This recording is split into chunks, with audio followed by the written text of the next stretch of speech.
Yo, what's up, everybody? On this episode of the Bullpen Podcast, listen to me, the crypto bully, and Dr. Larry Sanger talk about his previous experience as co-founder of Wikipedia, his current experience as CIO, Chief Information Officer of Everipedia, the difference between the two, and exactly how important user experience and user interface is when it comes to cryptocurrency projects. Let's do it.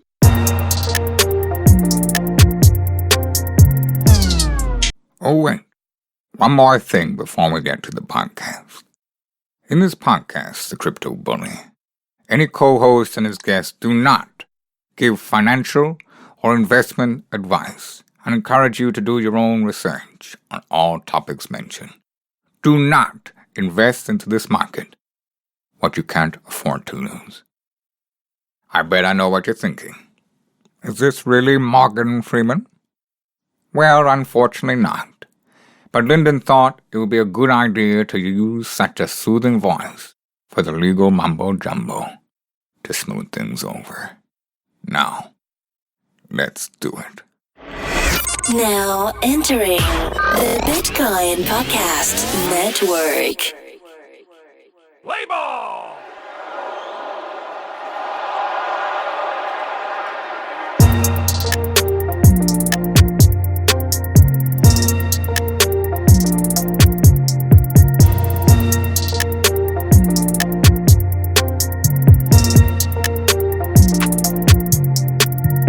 Batting for the Bullpen Podcast, number 9, the Crypto Bully. Wow!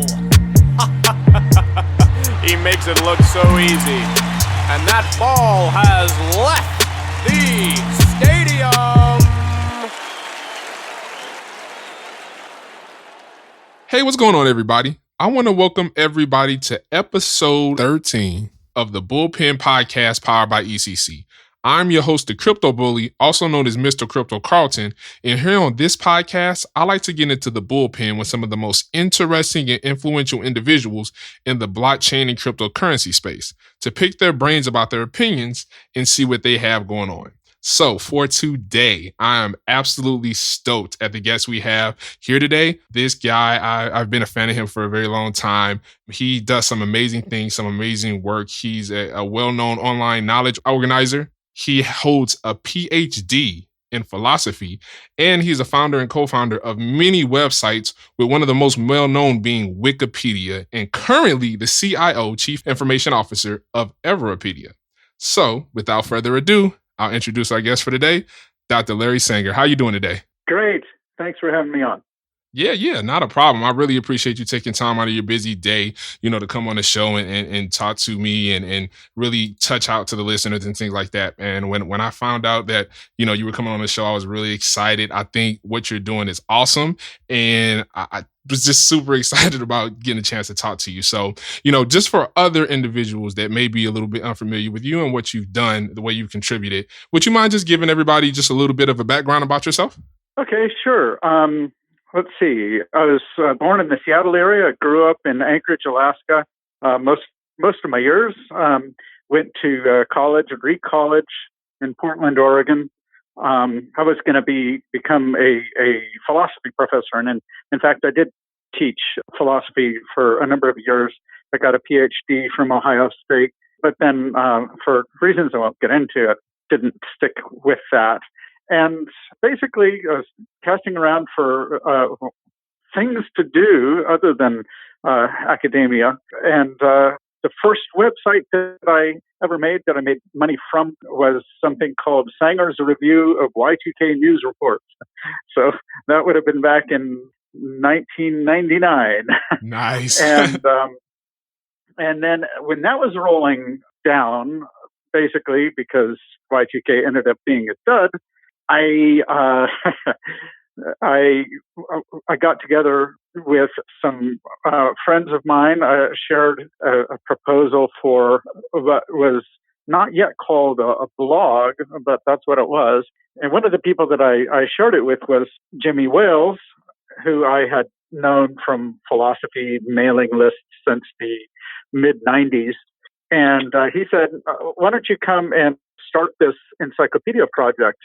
And I thought it was a fantastic idea, the idea of a an open source encyclopedia, or what came to be called an open content encyclopedia, that is free to read and basically generated by volunteers.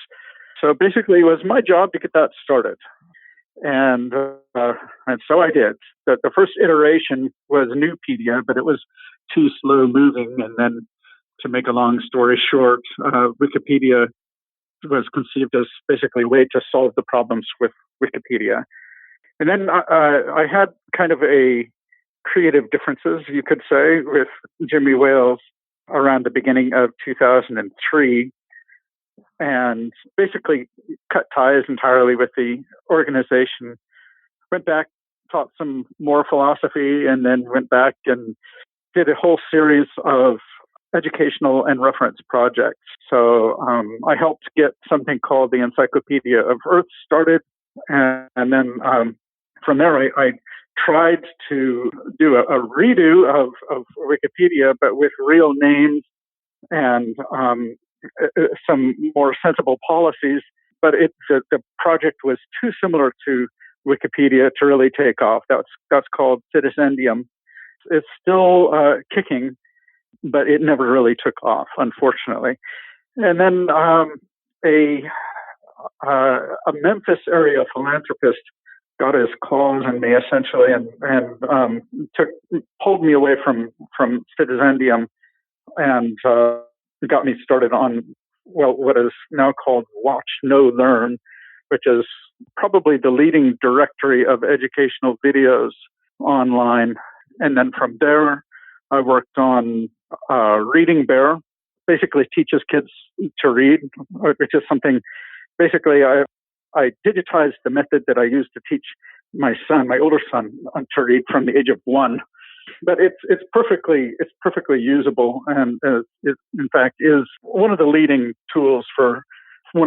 free tools for teaching kids to read online.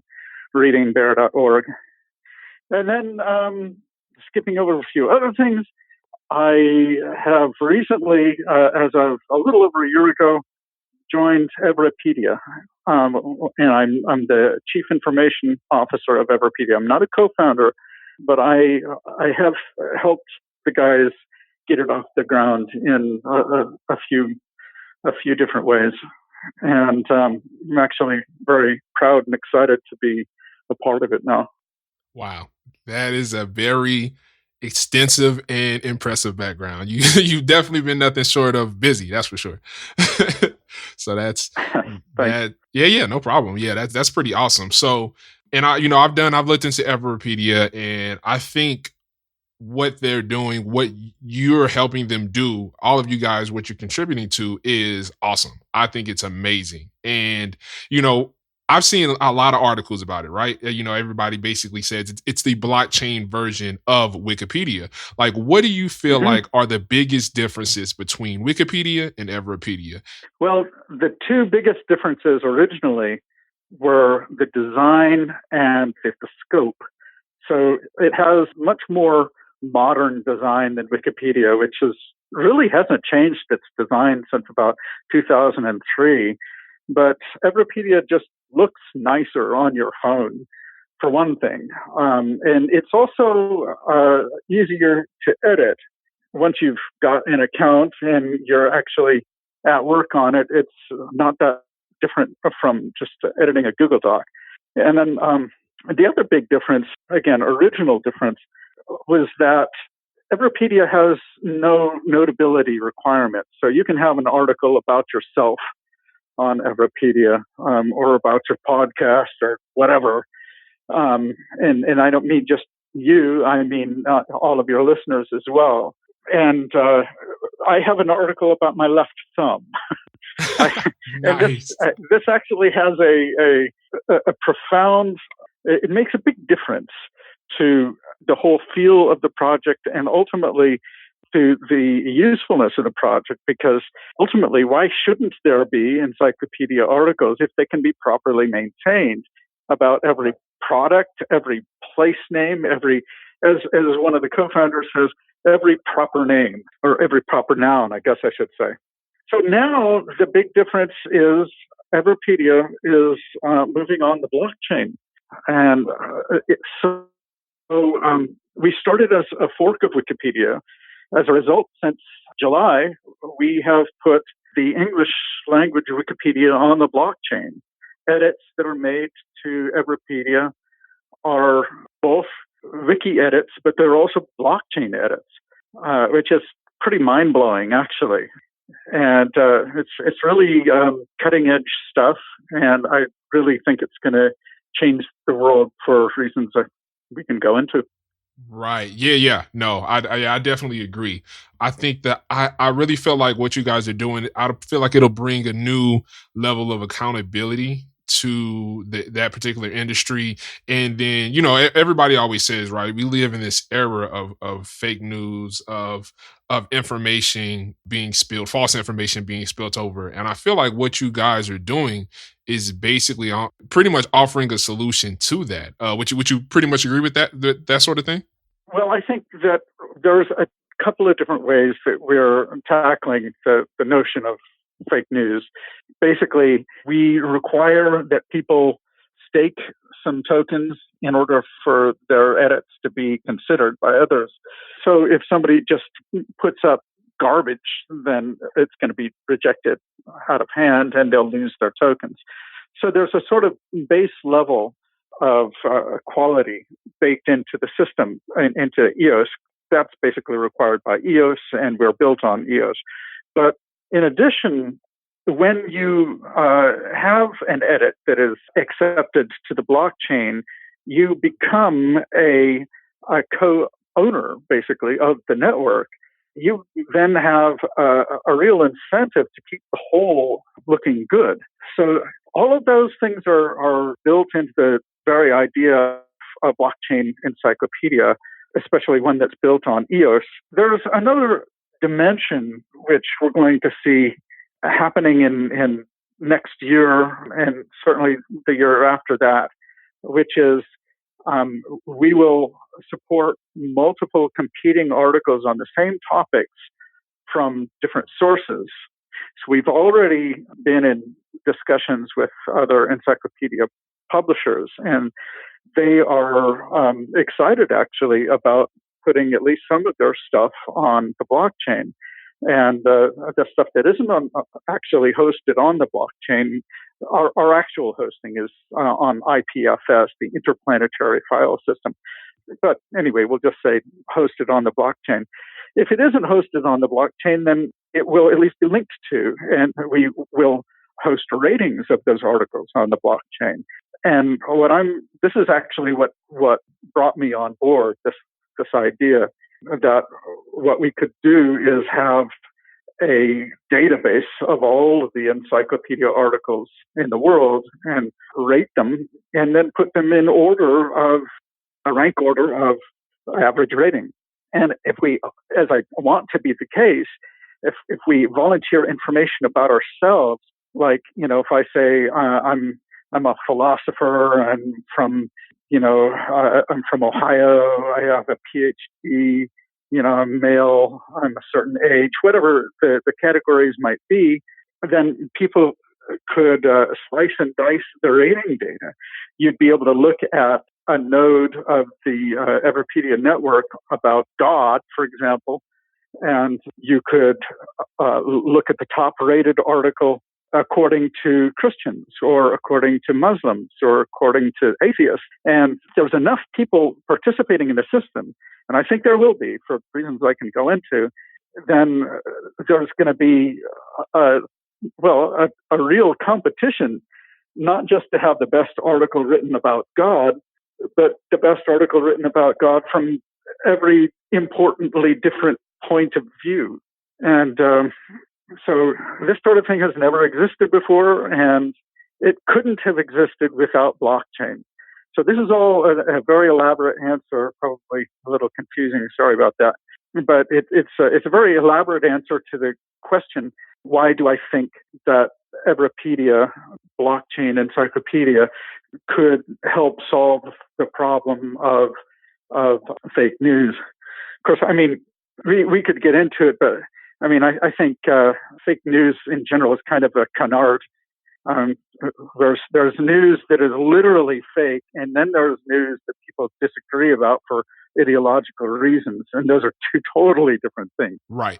So I don't think we're not going to be able to settle ideological disputes.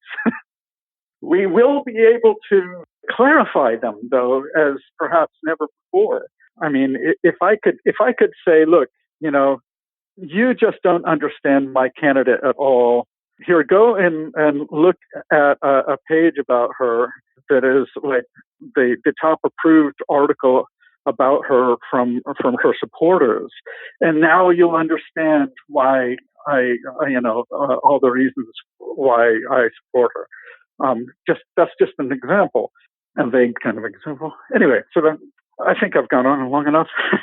Yeah. Oh no, I'm getting a real kick out of listening to you talking to say these things. Like, I mean, just hearing you say that, the way that you basically, you guys are building this out. I mean, to think of a database that holds articles to where you can look at a similar topic, but from multiple perspectives, I think that's huge, because obviously, right, a conversation, a article, things like that can completely change or be, largely vary based on the perspective or the background of the person that's talking or writing, or, whatever the conversation is. So to offer that, and to offer that on the blockchain in a way to where it's easy for people to access, and to give people the power to go look that up, that's amazing. Like, I'm just sitting here like, I want to get my hands on that, because that could be so powerful. So powerful. And I love the way you guys are putting it together,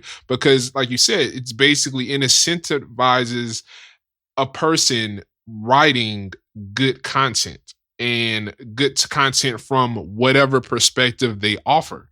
And I think that that's such a powerful thing. And to see blockchain make that possible, that warms my heart.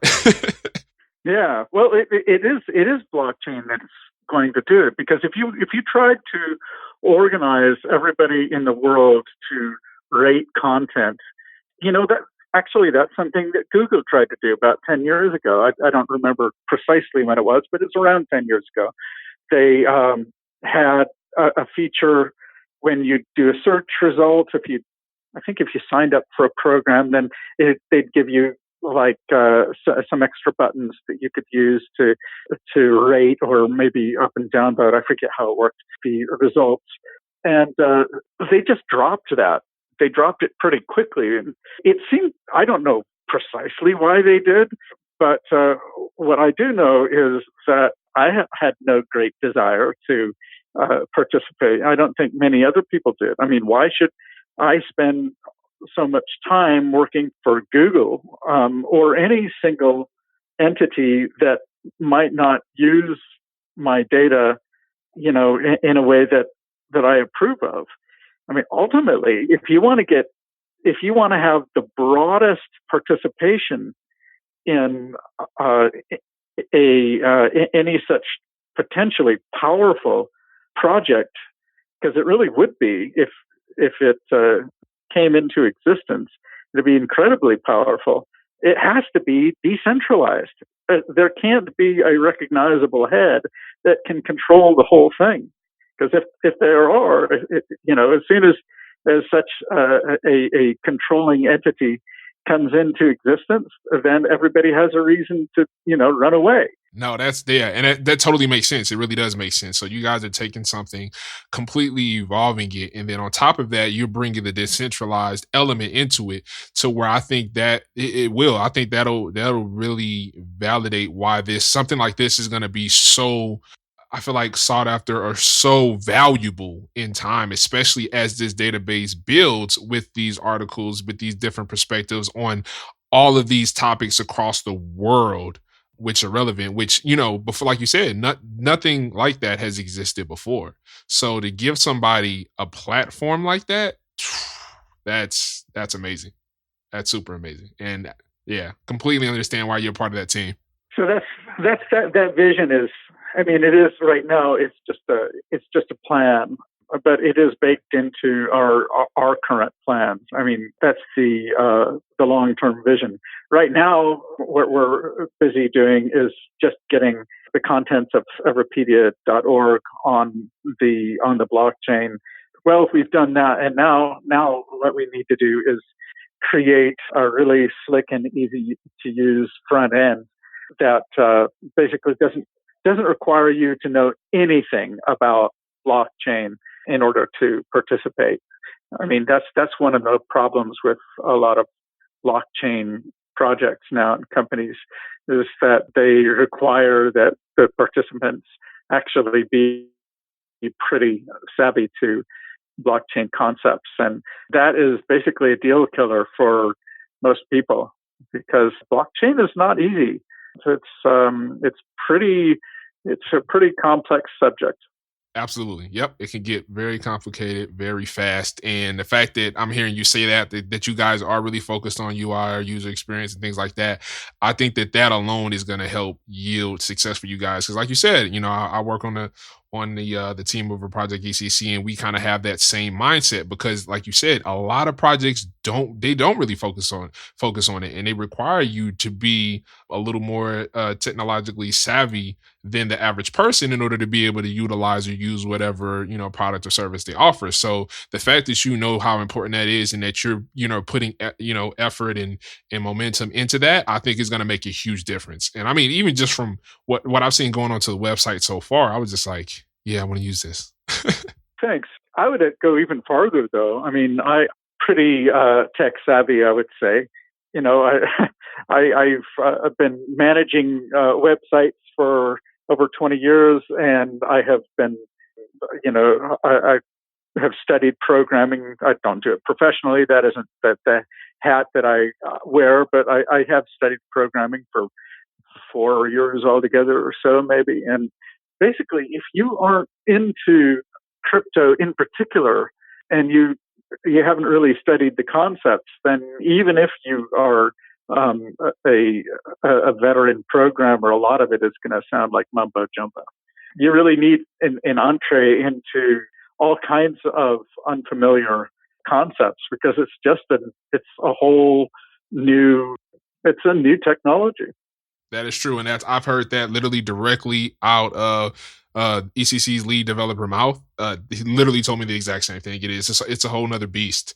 So really taking the time to get to know the space and get familiar with the technology, it's important. It's super important from a development standpoint. So yeah, I could totally see why. I'm actually trying to nudge myself, because as far as technology is concerned, as far as my professional background, I used to be a software QA analyst. So I was the guy that was testing the code that the developer was building out. And just out of sheer curiosity, I've been curious to get deeper into the development and just see, like, okay, what is it like from a developer standpoint inside of the blockchain world.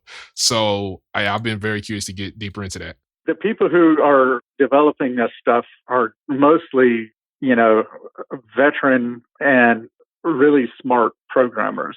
You basically, just for example, if you want to develop any sort of EOS app, you pretty much have to know C. I think it's C++. And you have to be very comfortable with that. And then, of course, you need to be comfortable with all sorts of crypto concepts, which are definitely not, programming 101 concepts, and even require some advanced math. So my point is, there's already a huge demand for good programmers. And basically, one of the reasons why it's so difficult to find a really good working crypto programs as opposed to mere concepts is that technology is just really difficult, and it's bleeding edge. It's changing all the time. Right. Yeah. No joke. Yeah.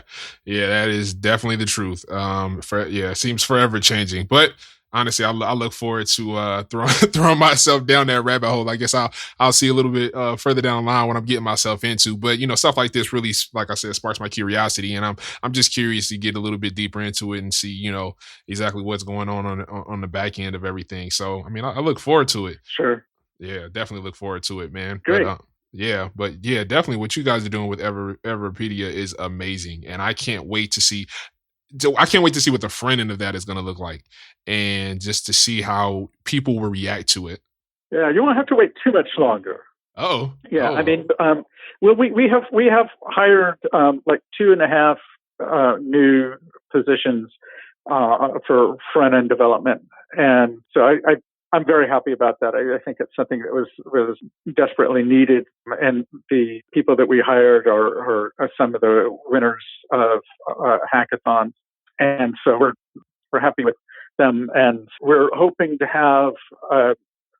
I mean, there's some of the work is already live, but in the coming months you'll see some more of their work, and then by this spring, our plan is to have a completely reworked front end, so it's very easy to make an account, get started within seconds. So, well, as fast as you were able to before, is what I should say. Yeah, that's all. It's all about it, user friendliness, and we definitely live in an age where everybody wants that, instant. Everybody wants everything to be as fast as possible. So yeah, that definitely makes sense. So I mean, like I keep saying, I definitely look forward to it, just to see what you guys, are gonna concoct with the front end, and just listening to you talk, I definitely think you understand. You get that part. And that's the major concern I have with a lot of cryptocurrency projects and companies that are out there. It's just like, they put so much effort into the back end, but it's like, if the front end is super complex, or, what's known as the average person can't use it, it's like, how awesome is it really? So, to hear you say that, that's really awesome. And actually thinking about this, up until this point, working with Everipedia, what has been like, I guess, one of the biggest hurdles you guys have had to overcome with, pretty much working on this project and trying to scale everything out? Well, just exactly what we were just talking about. I don't want to sound repetitive, but that's the answer to your question. Once we got the thing online, that in itself was a huge achievement. I feel comfortable saying that it wasn't my achievement. It was Sam and Kedar and Travis doing the work. Those are three of the programming executives, and and then there's the legal. If you really want to do things right and insulate the enterprise and the network from basically legal threats, it's really important that you cross the I's and dot the T's, so to speak. I, at least, am worried about what the SEC is ultimately going to do in terms of regulation, and so we've done what we can on that front to get a responsible and legally sound start, and then but now the big challenge is simply making a really elegant, easy to use front end for the blockchain stuff, and that's pretty much the challenge. The meat of it. Okay. Awesome. So that's pretty cool. So yeah, I mean, you guys definitely seem to be making good progress. Obviously, you're aware of, SEC, and paying attention to that is obviously important. Yeah, it'll definitely be interesting to see how that progresses going forward in time, and seeing kind of like what their position will be on just crypto in general, and blockchain in general. So totally. Yeah, it'll definitely be interesting. Yeah, we have been making pretty good progress, and basically we perhaps have missed deadlines by a couple of weeks, but when it comes to tech projects, that's pretty damn good. No joke. I mean, so right. Yeah. Other questions? Yeah. No. So I have a question. So, all right, with you guys that are working, right? So I know one thing that I hear a lot of people talk about, right? You have different categories when dealing with blockchain projects, right? You have the development side, you have a marketing side, things like that, right? Do you guys have a balance of that with Everipedia? Like, do you guys have like a foundation that you work with that balances the project, or do you feel like there's certain parts of a traditional business structure that you guys kind of bring into the project? Like, how do you guys deal with that part of it? Well, like any enterprise, we have different people who are specializing in different things, and people who are really really good at the blockchain stuff, people who are really good at the at the back end and just meat and potatoes development, and then we've got front end developers, but there are definitely some of us who wear multiple hats. I do both strategy and PR kind of stuff, and Travis is both our CTO, and he actually interfaces with our legal contractors, and Sam does that as well. So yeah, it's definitely a learning experience. It's a pretty young team. Some of our advisors are older. I'm the oldest employee, I think. I'm 50. But most of the rest of the guys are in their 20s, and maybe a few in their 30s. But they're really hardworking, and I've been impressed with what they've been able to pull out. Our CEO actually is one of the youngest. He's in his 20s, but he started his first business when he was a teenager, which did very well. Wow, that's pretty awesome. Wow, to see that. So you guys seem to definitely have a awesome team together, young CEO and things like that. But that definitely doesn't seem to be a factor in this situation. I think what you guys are doing is definitely great, and I think it's going to produce some real interesting results. I mean, I'm excited just to see. I feel like this is a really awesome use case, and I feel like this is something that clearly is beneficial to everybody around the world, and just seeing how people take to that, and to see the the EOS blockchain handle that, and just kind of how you guys develop and build over time. Man, I'm excited. Well, that's very kind of you, but it's all a matter of whether we can pull it off. I mean, I love talking about everybody's projects, and in the blockchain space, I go to I speak at a lot of conferences, like over a dozen in the last year, and there is a lot of hype, and I've been in the game long enough to know that the name of the game, of course, is execution. Yeah. And yep. So I just think, though, that even if we don't execute, I think we will. I think we're on path, absolutely. But even if we don't, somebody else is going to develop something like what we have been describing, and it's an idea whose time has come. And I just think that we're already well on our way. Yeah, I definitely think so. I mean, we actually started as a more traditional web startup in 2015, and then we have pivoted just in the last year to a blockchain project, and attracted some top technical and advisory talent to make the thing happen. Without a doubt. I mean, it's like you said, execution is definitely the name of the game, and you guys are, at least what it seems, not having any problems with doing that. So, I think you guys are definitely ahead of the curve on that. Not to mention, you obviously, online encyclopedia backed by blockchain, having your expertise there, obviously being a co-founder of Wikipedia and having so much experience in this arena already, it just I feel like that's just a recipe for success. So, I mean, I hope you're right. yeah, I think so. I mean, I'm really gonna keep a close eye on this project. I really want to look and see how things develop over time. I definitely want to get registered myself. I would love to use and take advantage of this. I mean, you guys have. I mean, this is awesome. It's to anybody that's listening, please take the time to go into the website everipedia.org, EVERIPEDIA.org. I mean, they have all types of information on here about the project, about the community, the core team, the features. I mean, it's a lot of information on here, and it's a lot of awesome information. And between that and the conversation we're having, I'm excited. Yes, it's all of the English language Wikipedia plus another million articles. There's basically you can have an article about yourself, and one of the first things that we require, well, I wouldn't say require, but we strongly encourage people to do is precisely to make an article about themselves.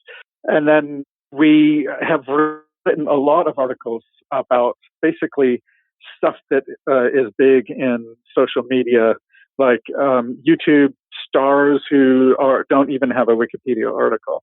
There's a lot of them, or Instagram stars, or just the latest scandals and memes and so forth.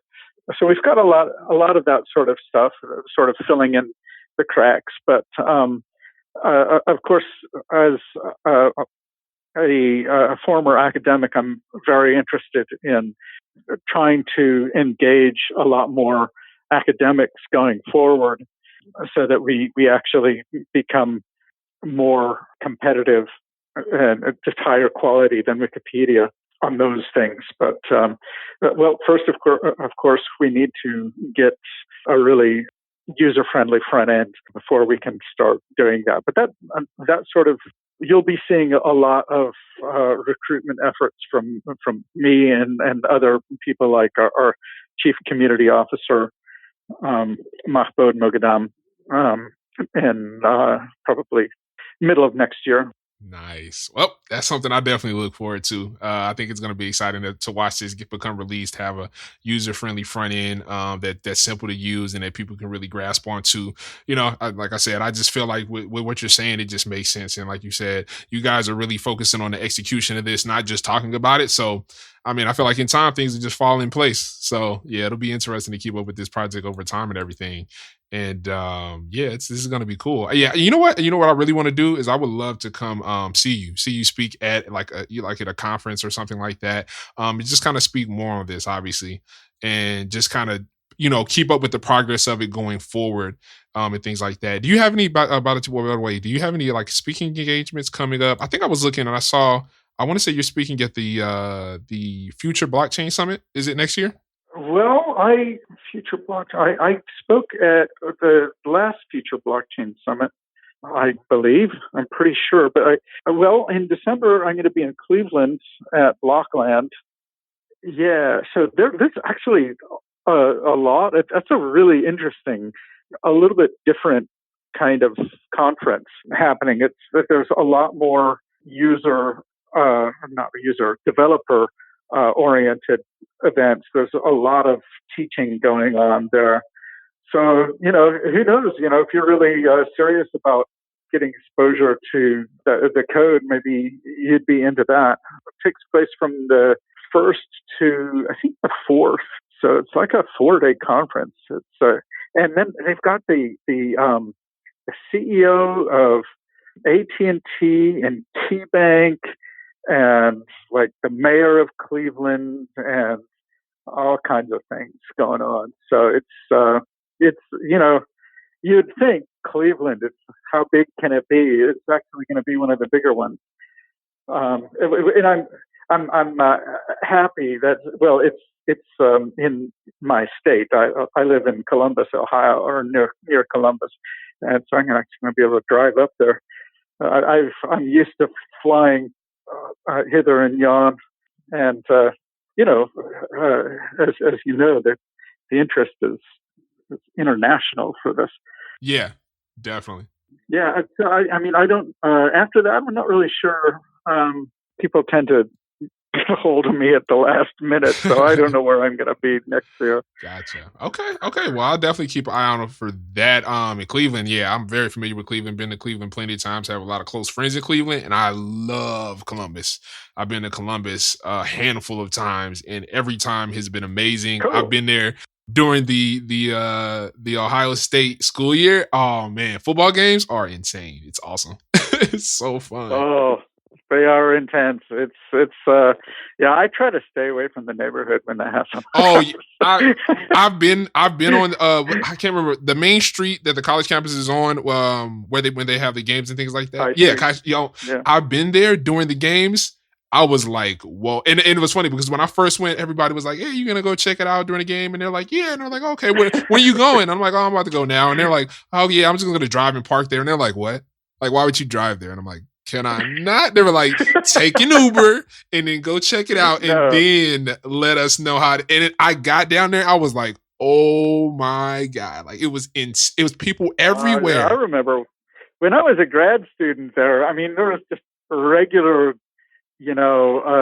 riots or semi-riots, people burning couches in the streets and turning cop cars over, whatever. I don't know. It was crazy. It was. I don't understand the irrationality. It was crazy. It was crazy. I remember when I first drove up on it in the Uber, I was like, oh. So you guys are having like a festival today? And they're like, nah, this is the football game. And I'm like, what? Like, this is insane. You have all the cops down here. They have to, block off the streets. And I'm just like, oh, this is intense. But nonetheless, it was an awesome experience. Definitely hectic. And I pick and choose when I want to be involved in that because it is pretty crazy. But it was an awesome experience. And Columbus, I just think is an awesome city in general. So yeah, it was cool. Yeah. That is awesome. So right. Man, I really appreciate you taking the time to come on the show with us today, Dr. Sanger, and just chat it up. And I mean, you gave a lot of great information about yourself, a lot of great information on Everipedia and where you guys are going. And actually, one more thing I want to ask, right? Because I ask this to every guest that comes onto the show. In your opinion, based on you and your experience, what mark do you want to leave on the blockchain and cryptocurrency world? The thing that I care most about actually is the project that I described, that I sort of brought to Everipedia, the Greater Wiki project. So what I want there to be is a truly decentralized protocol for rating encyclopedia articles, and if it works, then ultimately it will be applied to other kinds of content as well. And such a thing could have existed in the past. The reason that it hasn't, in my opinion, is that the participants weren't able to trust that the information was going to be responsibly managed, and that it really was open source, that it really was for the public good, that it really was neutral and not in the hands of people that they might have fundamental disagreements with. So it has to be a neutral protocol. And when that happens, the world is going to change in bigger way than it did with Wikipedia, in my opinion, because it takes the whole Wikipedia concept of enabling people to work together to catalog knowledge, but spread it out across all the different possible communities and just individuals, and not require that people work together. They still can, of course, but sometimes individuals who are really knowledgeable and put in hours and hours on an article can produce something better than Wikipedia, in my opinion. Yeah. So, yep, I can see that. That's it's almost obvious. Yeah, honestly, I see what you guys are doing, and to me, it makes sense. And thank you. I'll say that. I would definitely say thank you. Just in watching you do this, watching you guys, the whole team, take this on and really try to create this. I think it's amazing, and I think it definitely is important. I think it's so important. So I'm definitely going to be the one to push this. I'm going to be one to tell people about this, and I want to come more involved myself. I'm definitely going to be keeping a close eye on this, and I'm going to be keeping a close eye on you and hoping to catch you at a speaking engagement, and probably the one in Cleveland, because I need to. I'm here in Texas, and it's hot here still, so I need to come somewhere and get some winter. So. Okay, yeah, sounds good. I'm sure we'll be shaking each other's hand sometime in the next year, because I'm going to be out speaking a lot too. So awesome. I'm sure we'll meet up somewhere. Without a doubt. All right. Well, again, thank you so much, Dr. Sanger. I really appreciate you coming on to the podcast today and chopping it up with me. My pleasure. And it's been an honor. We're definitely going to have you back in the future. You're always welcome on the show. All right. Very good. I appreciate it. All right. You take it easy and you have a good rest of the day. Okay. Okay. You too. Right. Bye. We'd like to thank everyone for your support here at the Bullpen Podcast all season long, and look forward to having you at the next episode. We'd also like to give a special thanks to the team behind the scenes that make this show possible. Today's show notes can be found on our website at thebullpenpodcast.io/post-show stats. Also, don't forget to like and retweet us at 1bullpenpodcast. That's the number 1 Bullpen Podcast. And to watch Lyndon do some exciting and probably some weird things too, tune into the Snapchat at The Crypto Bully. That's at The Crypto Bully. It's been a pleasure, and see you at the next show. Good night, everyone.